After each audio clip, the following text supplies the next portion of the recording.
Halo Gbeger, selamat siang menuju sore. Hari ini kita akan live bersama dengan Dokter Objin. Dan pastinya kita akan membahas tentang fakta atau mitos pada ibu hamil. Dan yang pasti live hari ini berhadiah. Tapi Mak Min mau ketik dulu nih untuk pengumuman untuk semuanya. Hadiah hari ini yaitu kantong ASI Smart Kolibri. Nah yang ini Mamin tulis dulu ya di kolom komentar. Bentar. Live berhadiah. Nah, untuk semua yang live-live yang sudah dari minggu lalu itu juga bakal diumumin terakhir sebelum tanggal 31. Pokoknya semua akan diumumin di IG story. Jadi harus banget pantengin IG story. Semoga kamu yang menang karena biasanya gabak itu kalau pengumuman pemenang itu jadi digabungin 3 live udah selesai, terus baru kita gabungin di IG story live tanggal sekian siapa pemenangnya, live tanggal sekian siapa pemenangnya, dan live tanggal sekian siapa pemenangnya. Seperti itu. Nah tunggu sebentar ya, Mamin tulis dulu. Hari ini live berhadiah. Terus sebentar ya. Halo semua yang baru join. Dan hari ini adalah hari terakhir belanja di Gabak Indonesia. Karena jam 4 sore nanti official store kita di Shopee itu tutup untuk sementara waktu, karena juga ini akhir tahun dan juga kita akan stok of name dulu gitu kan. Jadi pokoknya belanja sekarang, diskon belanjanya pokoknya akhir tahun udah gila-gilaan banget. Terus juga kamu bisa dapetin voucher belanja potongan 20.000 atau 10.000 untuk pembelian skincare. Caranya gampang, kamu cukup lihat IG story Mak Min ya. Nah, hari ini kita akan ngebahas tentang fakta atau mitos pada ibu hamil bareng dengan Rumah Sakit Lira Medica. Nanti bakalan ada Dr. Widya Prawitasari, dokter spesialis Objin. Terus juga gimana cara kamu dapetin hadiah live hari ini. Caranya gampang banget. Jadi kamu bakal bisa menangin ini kantong ASI Kolibri Smart, dimana kantong ASI Kolibri Smart dari Gabak ini bisa terkoneksi langsung ke gadget kamu. Karena kantong ASI Kolibri Smart ini yang pertama, kantong ASI digital pertama di Indonesia dan juga di dunia. Bahkan kemarin kita udah dapat rekor muri, ya kan? Dapat rekor muri bahwa kantong ASI dari Gabak Indonesia ini benar-benar pertama di Indonesia dan juga di dunia yang bisa terkoneksi dengan aplikasi Gabak. Jadi para ibu menyusui, kalau misalnya sudah selesai menyusui nih gitu kan, nggak perlu capek-capek lagi, ribet-ribet lagi, tulis-tulis panjang ya. Misalnya nama babynya siapa, terus juga hasil pumpingnya berapa, terus tanggal berapa, terus juga jamnya berapa aja gitu kan. Cukup di scan ya kan, cukup kantong ASI-nya kita scan aja lewat HP, lewat aplikasi Gabak. Itu nanti bakalan langsung terkoneksi. Terus juga di aplikasi Gabak itu bakalan dikasih tahu ya kan, kapan kantong ASI kamu akan kadaluarsa. Terus juga kapan kamu harus naikin ASI dari chiller ke freezer, atau dari freezer dan juga ke chiller itu akan dikasih notifnya terus supaya kamu bisa tetap memantau kantong ASI biar nggak lupa-lupa. Karena biasanya kalau misalnya masih manual nyimpen kantong ASI di chiller, di kulkas gitu kan, kadang kelupaan udah 3 hari atau udah 4 hari tiba-tiba udah expired gitu kan. Jadi pokoknya install Gabak aplikasi, karena sekarang juga lagi ada eventnya itu cukup tukerin koin. Kamu bisa dapetin produk hanya Rp1 aja, atau kamu bisa tebus murah breast pump, tas dan lain-lain itu cuma seharga 50.000 aja dengan tukerin koin seharga 5.000. Tapi kamu juga bisa dapat undi-undi happy dari Gabak aplikasi. Cukup tukerin aja koin-koin kamu. Nanti di bulan Januari bakalan kita undi siapa yang mendapatkan hadiah ya kan dari Gabak aplikasi. Nah, sekarang aku mau sapa-sapa dulu. Ada Mumi Manda. Halo Mumi Manda. Akhir tahun kemana nih? Ada halo, siapa lagi nih? Tunggu sebentar, ada siapa lagi ya? Ada tadi siapa nih yang nyapa-nyapa? Selamat siang Mom Steffi. Mom Steffi ini kemarin juga ikut ngeremein di live sebelumnya ya. Jadi live hari ini cara dapetin hadiahnya gampang, kamu tinggal aktif aja di sini ya kan, di kolom kolom komentar di live hari ini. Dan juga nanti di akhir bakalan ada sesi door prize juga. So, kamu harus pantengin live ini sampai akhir. Dan aku mau invite dulu Dokter Widya dari Rumah Sakit Lira Medica. Atau tetangga atau saudara yang lagi hamil untuk nonton live hari ini supaya terhindar dari mitos-mitos yang ada di luar. Halo, selamat siang, dokter. Gimana kabarnya, dok? Sehat hari ini, dok? Alhamdulillah sehat, Mbak. Dok, hari ini kita nih dari Gabak Indonesia juga dari Rumah Sakit Lira Medica, kita akan ngebahas ya, dok, tentang mitos atau fakta pada ibu hamil.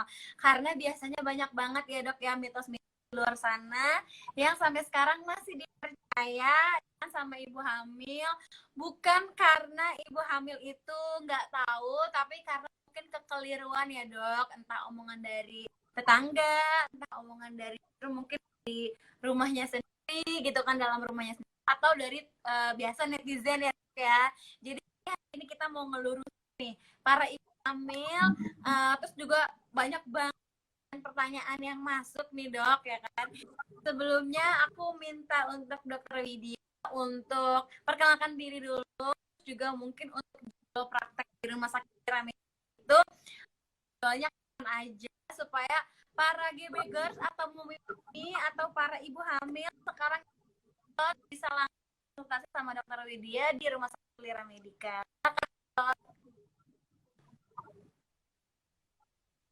Ya, terima kasih. Nama saya Dr. Widya Prawitasari, SPOG. Saya praktek di Rumah Sakit Lira Medica ini setiap hari, tapi jamnya beda-beda loh, Kak. Kalau hari Senin, Rabu, dan Jumat, saya prakteknya jam 15 sampai dengan jam 16 sampai dengan jam 20. Sedangkan kalau misal Selasa, Kamis, Sabtu itu saya prakteknya tuh jam 15 sampai dengan jam 18. Ini para ibu hamil lagi hari ini boleh ya langsung dicatat atau langsung searching aja di prakteknya dokter Widya. Aku manggilnya dokter Widya berarti ya, bisa dipanggilnya ya. Oke nih, dok. Banyak banget pertanyaannya, dok. Aku akan bacain salah sebentar, dok, dari sebentar nih.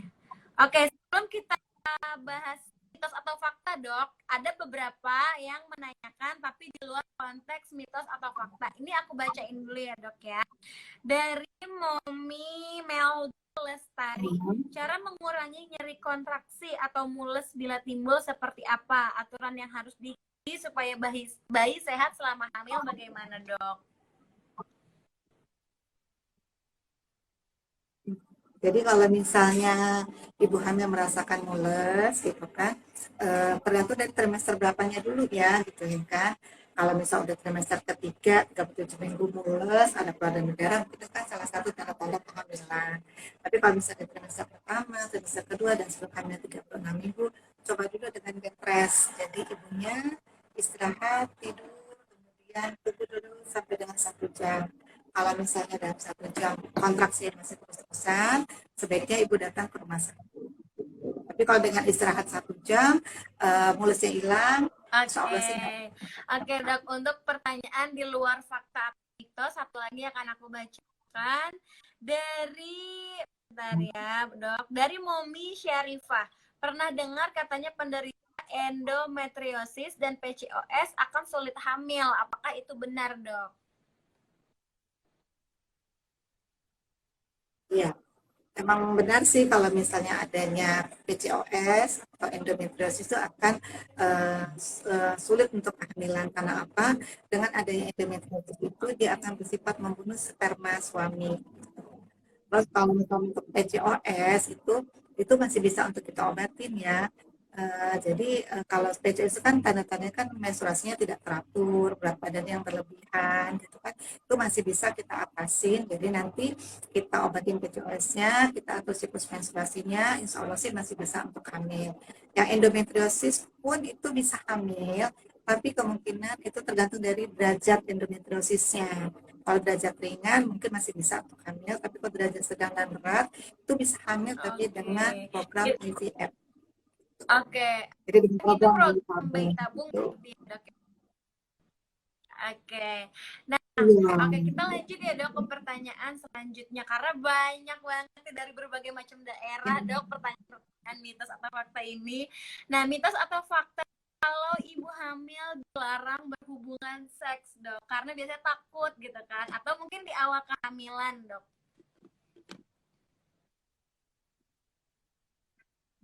Jadi gini, untuk ibu hamil itu boleh-boleh aja sih untuk melakukan hubungan seksual. Tapi sebaiknya itu untuk trimester pertama untuk dihindarin dulu gitu. Karena apa? Karena sperma itu kan akan mengandung prostaglandin yang bisa merangsang untuk kontraksi. Apalagi kalau seandainya ibunya punya riwayat yang jelek tentang kehamilan di masa yang lalunya, misalnya ada riwayat keguguran, gitu kan, misalnya ada placental previa, gitu kan, itu sebagusnya sih untuk dihindarin gitu.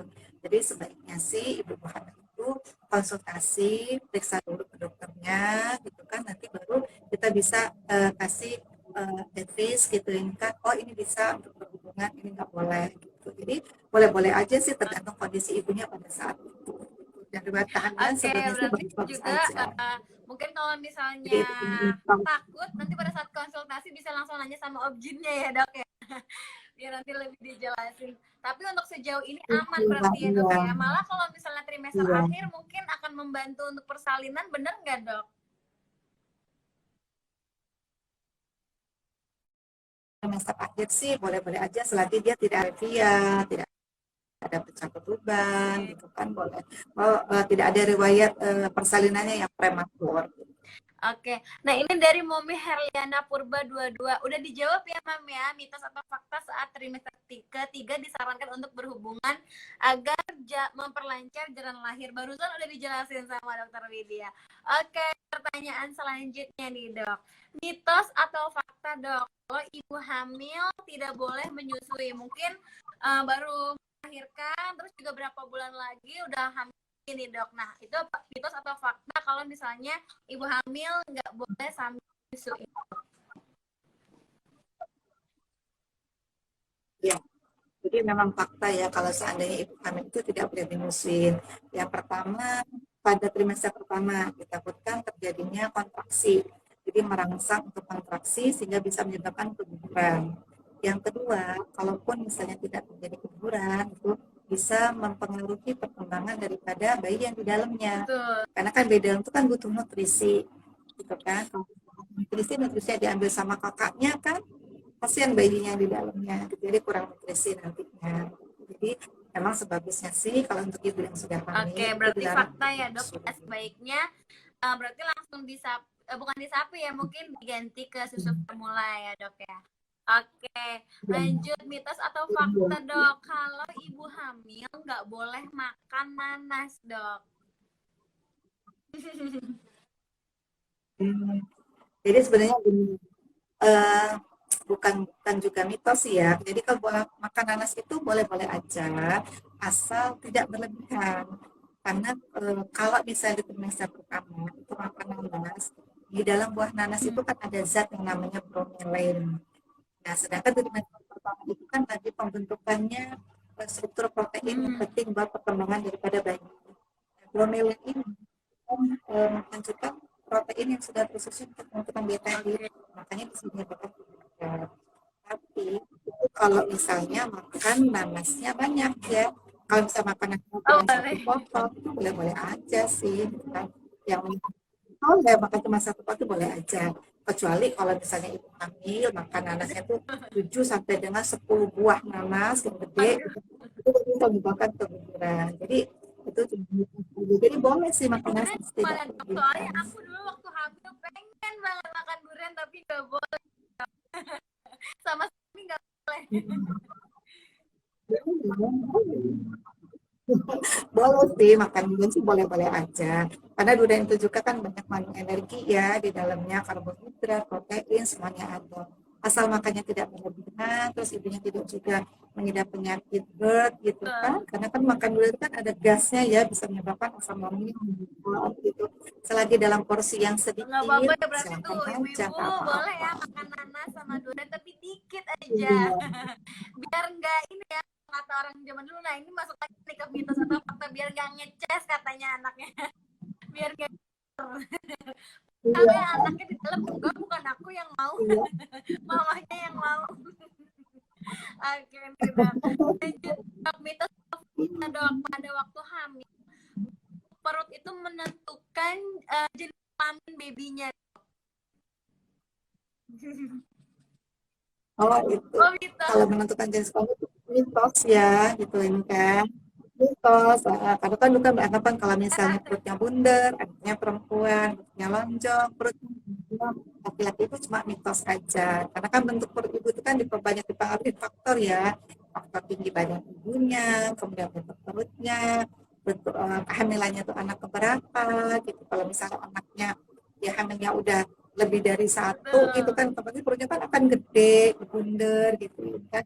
Tergantung juga dari elastisitas dinding perut ibunya. Ah, Jadi itu hanya mitos aja. ini semua. Jadi ini dok, dicocok-cocokin kalau bulat, oh ini mah laki-laki, kalau lonjong, oh ini mah perempuan. Itu mitos ya. Tadi kata dokter Widya, itu ada beberapa faktor yang menyebabkan bentuk perut. Jadi nggak bisa kita ini gitu kan.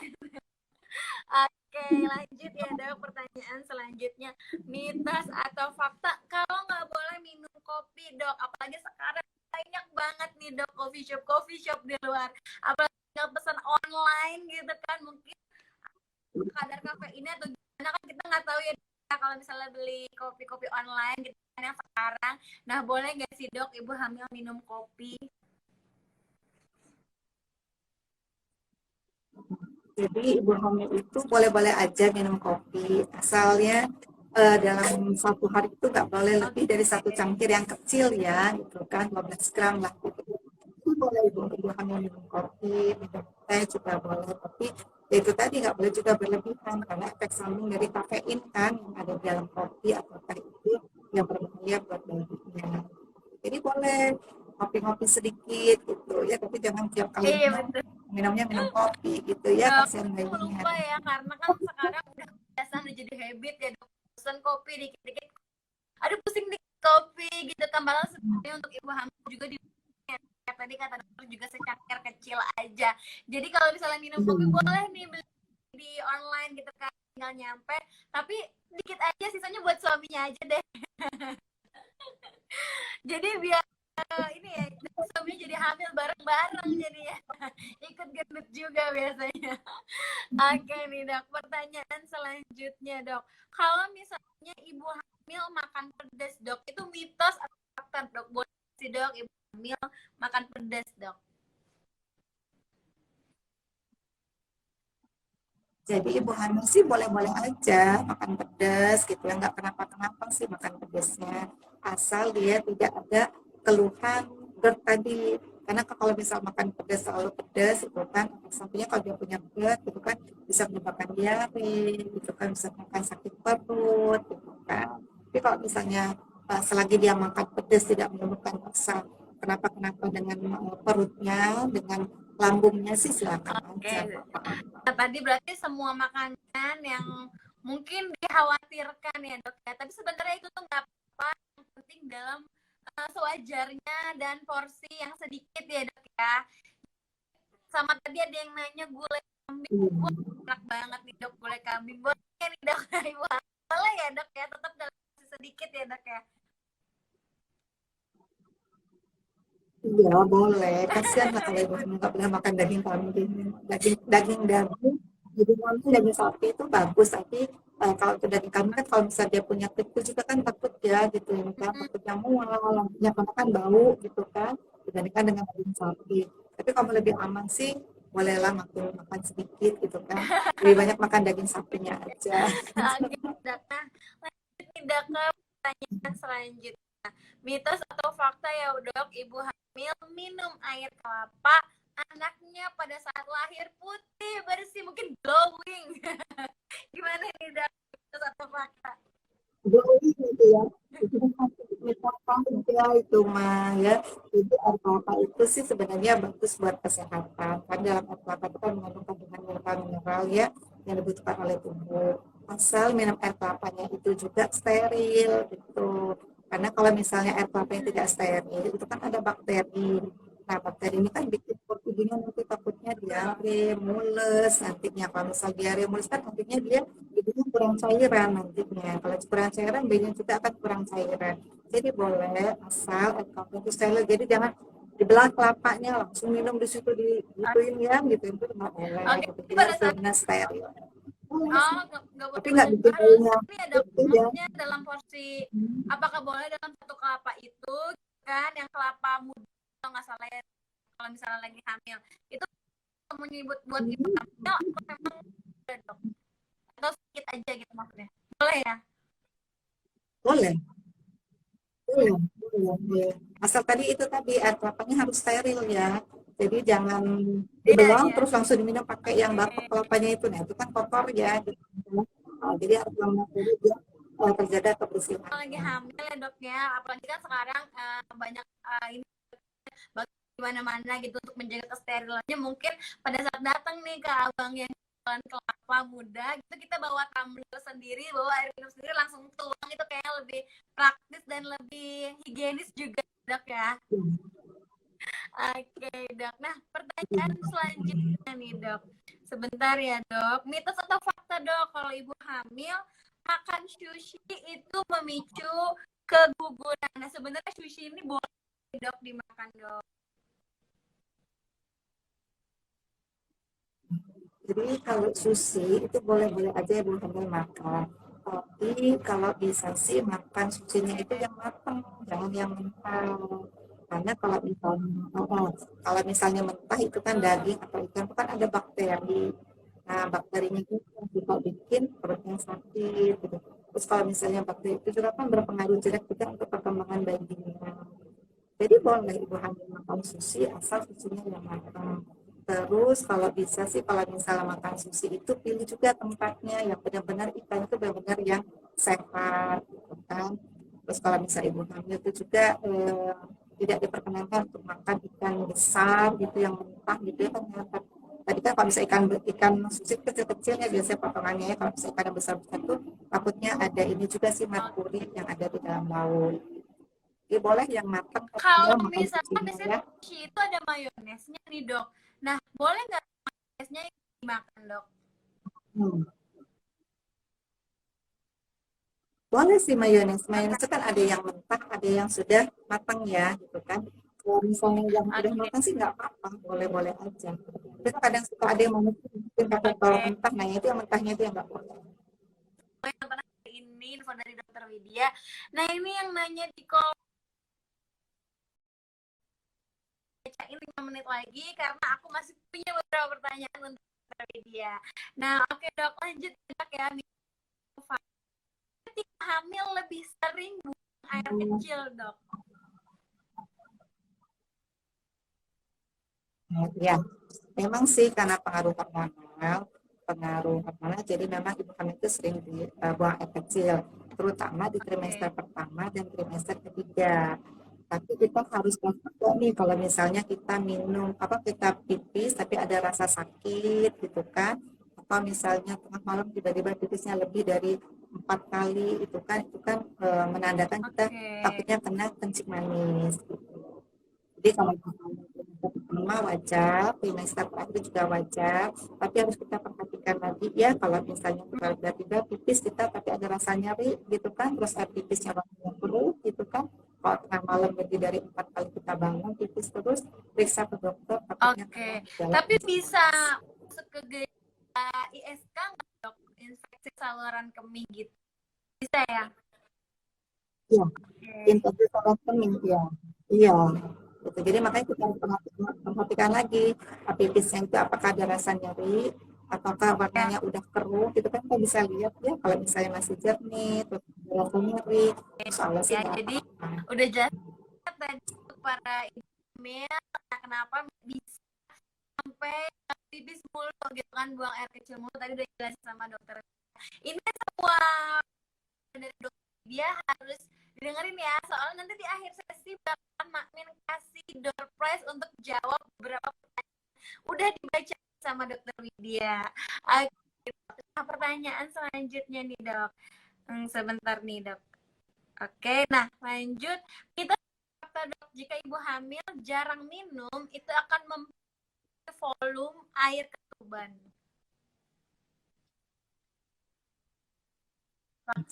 Ya, berarti itu fakta ya. Jadi memang kalau ibu hamil itu dianjurkan untuk minum air putih minimal 2,5 liter sampai dengan 3 liter satu hari. Jadi tujuannya kan buat rehidrasi kita. Kalau misalnya kita cairannya cukup, otomatis cairan kedua juga cukup. Tapi itu juga harus dibuktikan lagi dengan USG. Karena dengan USG kita bisa tahu kekurangan air ketuban itu bukan karena kita juga kurang air minum, tapi bisa juga ada kelainan pada bayinya, terutama kelainan pada sistem ginjal dari bayinya. Gitu. Jadi tetap harus kita Oke, cek berarti dengan USG. selain itu juga harus jangan self diagnose, jangan aduh karena aku udah minum air ketuban aku sedikit nih gitu kan. Tetap harus konsultasi sama dokter objinnya, terus juga tetap melakukan USG untuk mengetahui lebih detail tentang air ketubannya. Oke, lanjut. Suaranya putus. Nah, suara aku putus-putus. Putus-putus dok nyampe ke dokter. Bagus ya, oke. Lanjut ya dok Bagus. ya untuk pertanyaannya. Ya, Oke. Nah, boleh kalau ibu hamil di perut nih dok, karena biasanya nih dok ya, ibu hamil biasa lah ya dok ya, namanya baru hamil gitu kan, punggungnya pegal, kakinya pegal, tangannya pegal, semuanya pegal. Nah, boleh nggak sih diurut dok? Dan kalau misalnya boleh, apa aja sebenarnya yang boleh dan yang tidak boleh diurut dok?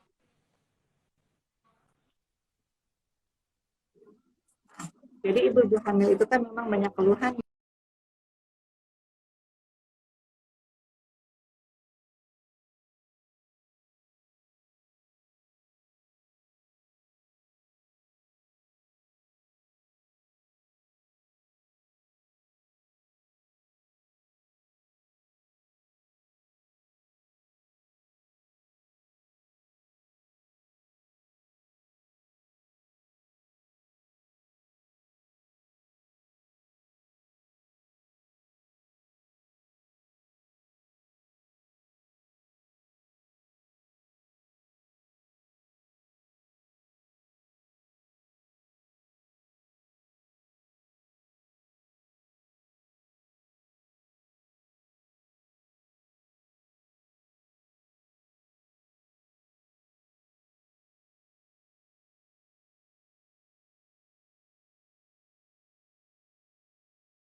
Oke, ya sepertinya keputus tadi ya jaringannya. Udah mulai connect lagi belum nih dok? Udah ya dok ya? Oke, maaf Udah, ya dok, udah sinyalnya konek. nih mungkin nih. Nah, Karena kan lagi hujan juga di iya. luar. Oke, nah lanjut dok tentang urut tadi ya dok ya. Boleh nggak nih dok, kalau misalnya ibu hamil diurut, terus juga boleh, kalau misalnya boleh urutnya di bagian apa aja nih dok? Tangan atau kaki, atau yang nggak boleh di bagian mana aja nih dok? Jadi ibu hamil sih boleh diurut ya, tapi yang nggak boleh sama sekali itu bagian perut. Bagian perut itu nggak boleh diurut sama sekali. Nah kan kebanyakan kan kalau misalnya pas di USG letaknya sungsang atau melintang, kadang kan orang suka diurut ya ke dukun atau ke parajin. Nah itu yang nggak boleh, takutnya nanti kan rahimnya bisa robek, bisa lahirnya prematur, bisa pecah ketuban gitu. Jadi kalau untuk bagian kaki, tangan, punggung, kepala itu boleh-boleh aja diurut. Oke, nah berarti boleh kecuali di bagian perut ya dok ya. Nah jadi untuk para ibu hamil, ibu-ibu yang ada di sini, kalau misalnya nanti atau sekarang ini lagi pegel-pegel lagi hamil gitu kan, itu sebisa mungkin hindari urut di bagian perut ya. Jadi gak boleh sama sekali ya dok ya diurut di bagian perut. Tapi mungkin bukan diurut juga di bagian kaki, mungkin boleh dipijit-pijit dikit gitu ya dok ya. Jadi kalau serot serot serot gitu kan ya. Biasanya kalau urut, Iya. aduh kalau belum bunyi serot serot belum enak gitu dok. Jadi bumi hati-hati, jangan sembarangan untuk urut-urut badan ya. Oke, nah sekarang kita akan lanjut sesi membacakan pertanyaan dari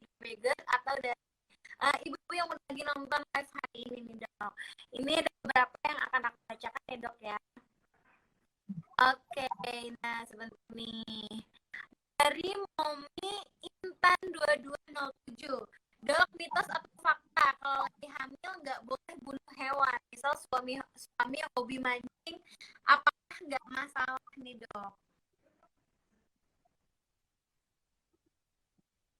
Sebenarnya sih mitos ya itu kan. Jadi boleh-boleh aja sih mancing ya. Ya, kalau misalnya suaminya hobi mancing ya gitu kan. Daripada mancing yang lain ya Mbak. Ikan punah maksudnya ya dok. Jadi boleh. Kita liputan nggak boleh ya kan. Jadi boleh Oke, kok boleh mancing. Ustaz. Jadi suaminya jangan dilarang karena itu hanya mitos. Mitos dari segi medis ya. Tapi kalau dari segi agama mungkin beda lagi pemahamannya ya. Ini untuk Mobi Intan. Oke, lanjut pertanyaan selanjutnya nih dok. Sebentar nih dok. Oke. Nah, dari Momi Risha Anitia, mitos atau fakta stretch mark itu karena kita garuk-garuk pakai sisir atau benda lain? Aduh, gimana dong? Karena mungkin garukannya tuh garukan mirip pakai sisir kali ya dok ya. Iya, dari sistem itu ya sebenarnya itu mitos ya. Sekarang itu kan timbul kan karena perubahan hormonal dan elastisitas daripada dinding perut kita waktu hamil itu kan berubah. Gitu.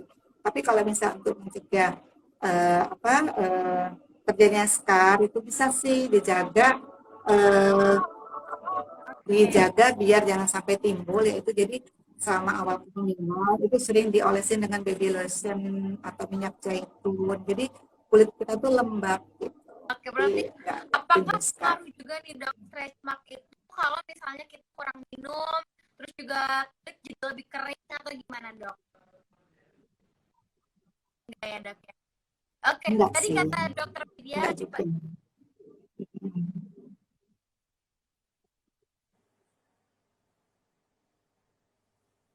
tahun depan keluarin lotion stretch mark semoga ya. Jadi untuk para ibu-ibu hamil nanti pakai aja lotion stretch mark dari Gap.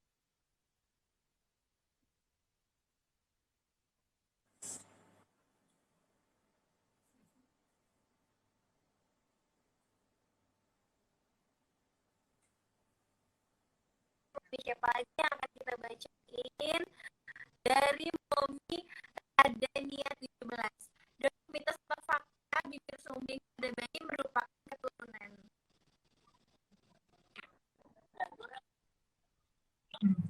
Jadi sumbing pada bayi itu salah satu penyebabnya pada faktor keturunan juga ada gitu kan. Makanya kalau misalnya ibu hamil itu paling penting itu minum 3 bulan pertama ya sebelum kehamilan itu mengkonsumsi asam folat. Jadi untuk mencegah daripada cacat pada bayi dan kelainan pada bayi. Gitu. Jadi mami-mami yang mau hamil bagusnya sih 3 bulan pertama sebelum hamil itu minum asam folat terlebih dahulu. Terus tadi itu juga makanannya juga harus diperhatikan kepada ibu hamil pertama trimester pertama ya. Jangan makan yang setengah matang, jangan makan yang mentah-mentah dulu. Gitu. Terus tadi yang makan nanas muda tadi nanas gitu ya. Boleh tapi sedikit gitu. Oke. Kalau bisa sih untuk Nah, dihindari. udah jelas ya dari Momi Dania. Nah, lanjut nih dari Momi.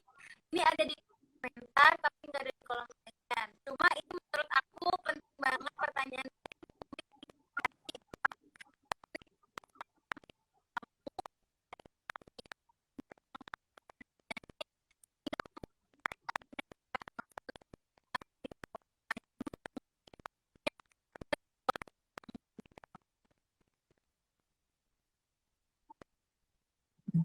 Jadi minum jamu untuk ibu hamil itu ya sebagusnya sih dihindarin kan. Karena kan sekarang ini jamu itu kan asli, yang maksudnya yang eh, itu sudah jarang gitu. Kadang-kadang dicampur dengan obat, misalnya kan itu kan dicampur dengan obat paracetamol, obat misalnya yang nyeri, yang apa gitu ya kan sebagusnya dihindari. Karena trimester pertama itu kan pembentukan organ penting ya, tapi ini bukan bayi cacat pada bayi gitu kan. Kalau trimester terakhir itu biasanya sih jamu kadang yang mengandung kunyit terlalu banyak gitu, itu kan bikin bayinya nanti bisa kuning gitu, jaundice jadinya. Jadi sebagusnya sih dihindari untuk jamu. Nanti kalau bisa setelah melahirkan tidak menyusui, baru boleh minum jamu.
Jelas, jelas. Iya.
Udah kedengeran.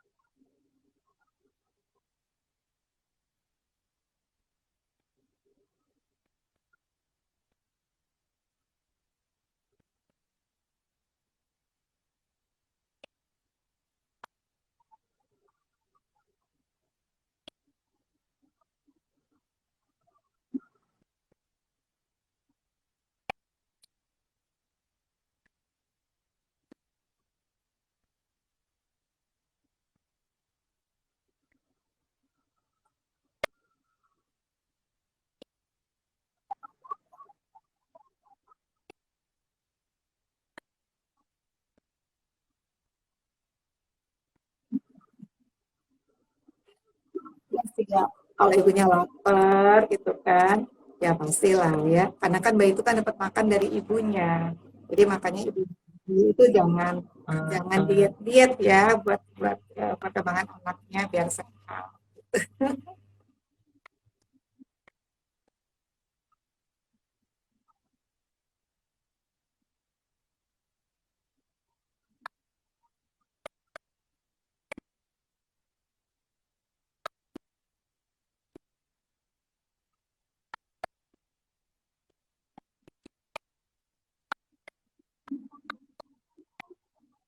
Iya.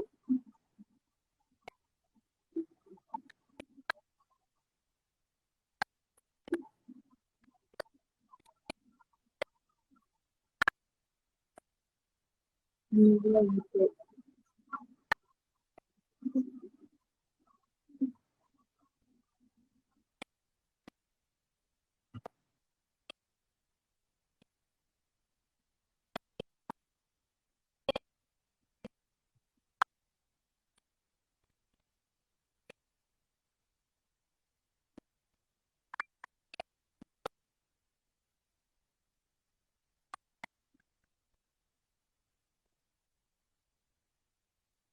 Nggak ada sih, semuanya sih boleh dikonsumsi dalam jumlah yang tidak berlebihan.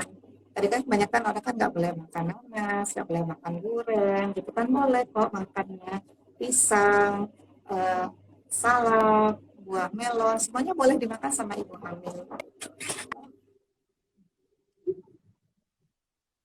Ya,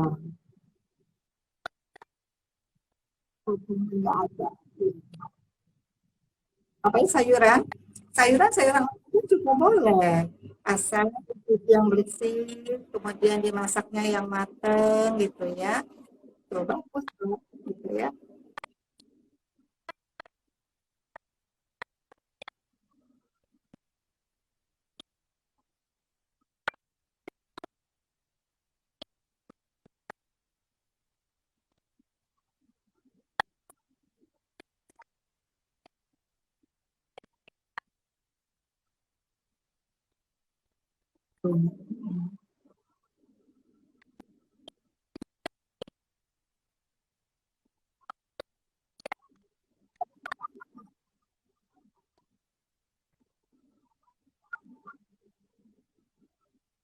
Enggak, itu mah cuma mitos aja.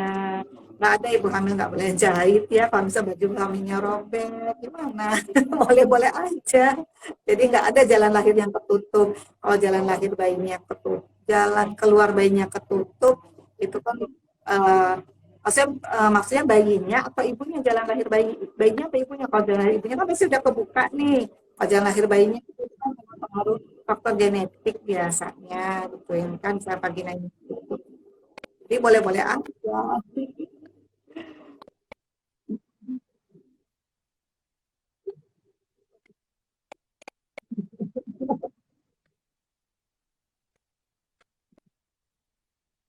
Jadi boleh. Kalau maunya mau itu ya. Iya, maunya itu belinya beli baju baru lagi.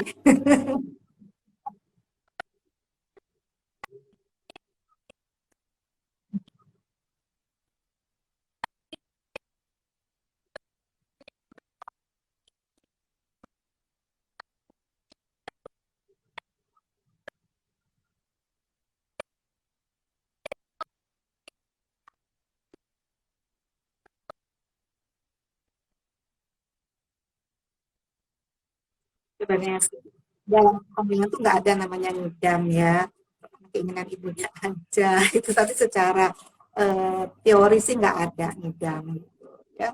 Biasa kalau ibu hamil muda kan pengennya, aduh pengennya makan yang asem gitu kan, pengen makan pedes. Terus nanti kalau misalnya nggak dituruti nanti katanya anaknya ngences itu juga mitos itu loh, Kak. Jadi nggak, dalam istilah kedua itu nggak ada ngidam.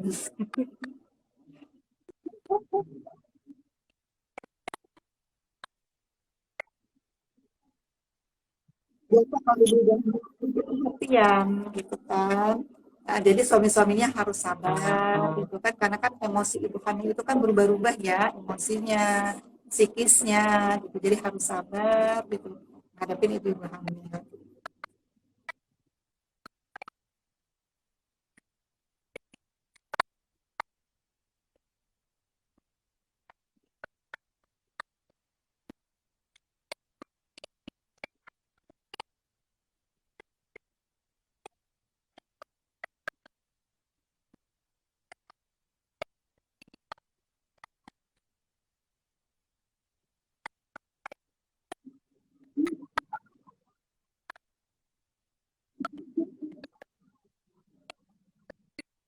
Ya, sama-sama kok. Mm.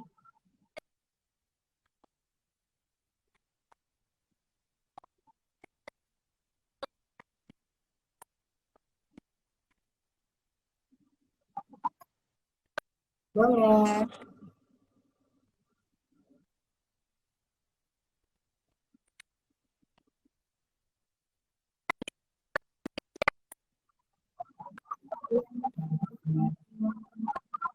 Lagi coba-coba ini.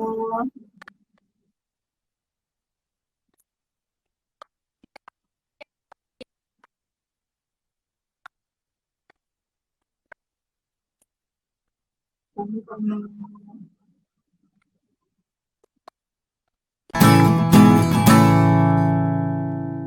Quebec Lifestyle Solution.